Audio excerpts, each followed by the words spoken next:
Europe.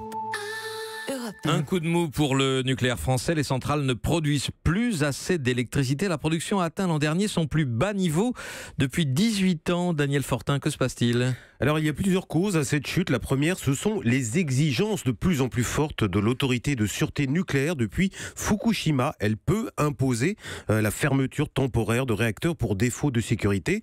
Ça a été le cas fin 2016, début 2017. Il y a aussi le vieillissement des centrales, comme celle du Tricastin dans la Drôme, qu'il a fallu arrêter pour refaire la digue de protection. Bref, toute une série de travaux de plus en plus lourds et fréquents auxquels l'entreprise, de son propre aveu, a du mal à faire face.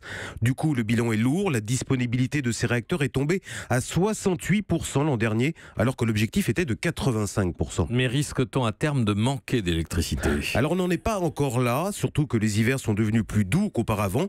Mais ça risque d'être une autre affaire lorsque EDF s'attaquera à ce qu'on appelle le grand carénage, c'est-à-dire la remise à niveau de ces 58 réacteurs pour obtenir le droit de prolonger leur durée de vie au-delà de 40 ans.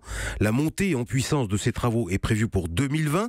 D'ici là, il faut absolument se réorganiser pour absorber ce gigantesque chantier. Et ça, c'est un vrai défi pour EDF, mais aussi un risque pour ses clients. Daniel Fortin des Échos, merci.